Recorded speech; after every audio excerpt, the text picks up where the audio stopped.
Hey guys, this is Roger Siegel back at you with another smartphone review. This is the UmiDigi S2 Lite. I'm going to do a quick unboxing. I've already unboxed this phone and used it as my daily driver for a couple of days. I really like this phone. When I got it, I actually had a reviewer I respect a lot, who I won't mention his name, had a list of best Chinese smartphones to use in the US. And even though I knew that the supported bands were not listed on this product, a lot of times these manufacturers will have some hidden bands, like on this one here, the Elephone S8, which does not list bands 2 and 4, and it is actually included in this phone. Does work in the US with LTE. This phone unfortunately does not.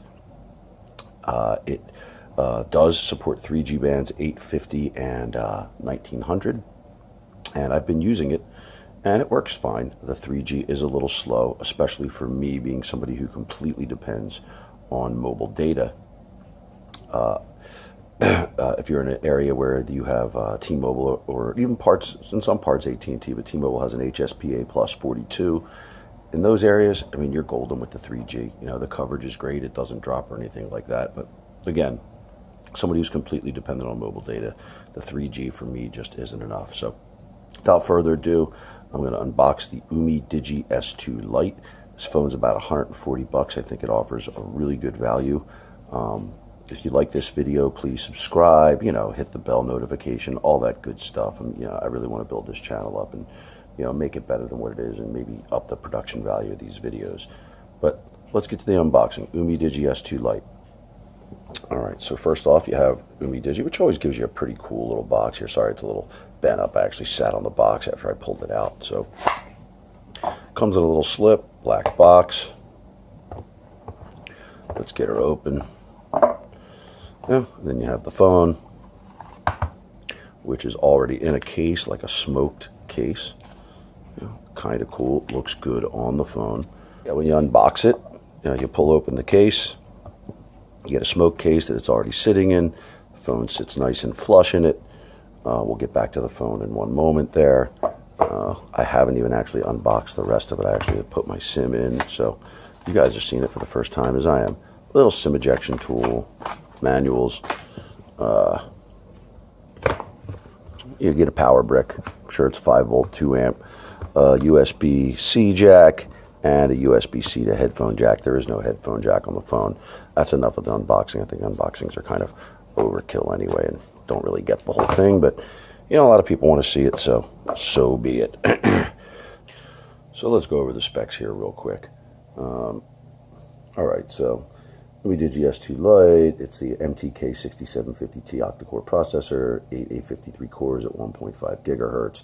It's basically like a little bit above an entry-level to mid-range processor, kind of an equivalent to a Snapdragon 450 or they'd like to, maybe a low 600 series, but not really. I mean, it's more a little bit above entry level, more than fast enough to get you what you need and to do what's the task at hand. It comes with Android 7.0, 4 gigs of RAM, 32 gigabytes of ROM, dual SIM card tray, expandable up to 128 gigs, 5.99 inch 1440 by 720p display with a 5100 milliamp battery. It gets great battery life. You do the math, you're going to get, if you're doing 5100 milliamps battery with a 720p display and a pretty efficient 853 cores doing 1.5 gigahertz, you're going to get great battery life. Battery life, not an issue with this phone. Battery life is absolutely excellent. So moving on, some of the features of the phone. So like I said, very nice 5.99 inch display. People make fun of 720p displays all the time, and I laugh at that because you're talking about a 5.5, 6 inch panel. This 720p display is nicer than a lot of the displays that I have that are 1080p. It's nicer than the 2K display on my LG G5. Almost bezel-less, 18 by 9. Very nice. The design and build quality of this phone are absolutely top notch. It's got a red metal back, dual cameras. But again, one is really functional, the 16 megapixel fingerprint sensor on the top of the phone. Looks like you have nothing. On the bottom of the phone, It's a USB-C jack, microphone, single speaker, no headphone jack, which is a bummer. I ran on this all the time. I hate these cell phone companies and manufacturers trying to sell you that in some way, it's cutting edge technology, just having a USB-C jack and bypassing the headphone jack. It's a complete scam. A hardware implemented audio jack is always 100% far superior to a software implemented one from a USB-C jack that already has a lot of tasks to handle, can't charge simultaneously. It's a scam, it's a lie. That cell phone company's ripping you off and cutting costs, so don't believe it, that's junk.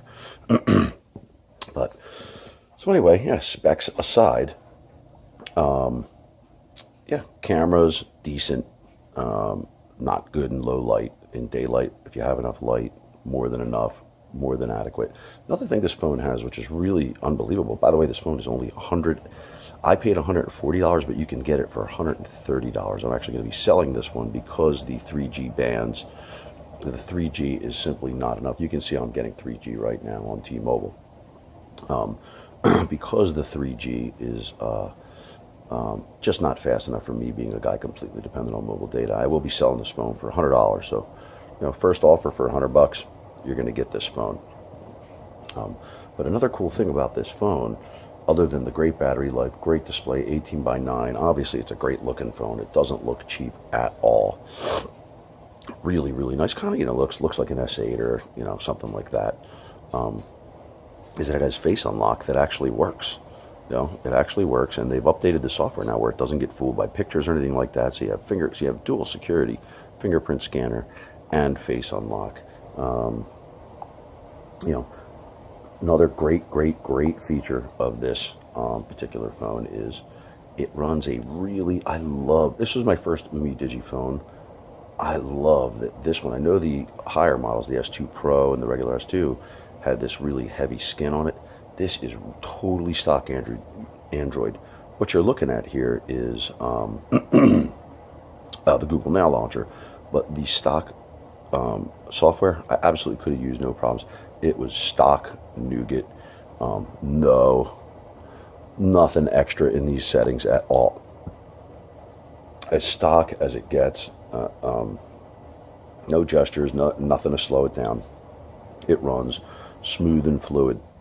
So the overall package, for $130, really good deal. 5100 milliamp battery, 18:9, Omnivision cameras that are, in daylight good, in dark light crap. But again, if you're not buying this phone, if you're a photographer, you're buying this phone for a great battery life, really good display, super cool premium looks. You're buying it for those reasons. The cameras, they'll get you by, and they'll get your social media pictures, and nobody's going to be scanning into your bokeh effect and seeing that it was actually a software implemented circle put around the object. So this will more than do the job for you. The hardware is there too, and one of the beautiful things about Android is it is never the final word with Android. If you have good enough hardware, you can always find third-party apps that can better optimize that hardware. And this phone has good hardware. Like I said, Omnivision 16880, 16 megapixel rear camera. Not exactly sure what the front sensor is, but they usually do one of their 5500 series Omnivision cameras to pair with that. But, so yeah, 5100 milliamp battery, 720p display, 18:9, great display. Love the display. In America, you'll get 3G on AT&T and T-Mobile, and most of its MVNO supported networks. The 3G speed is in Philadelphia, because it's so congested, not that great. So for me, like I said, I'm going to be selling the phone. But if you're in a place that has T-Mobile HSPA plus 42, you're golden.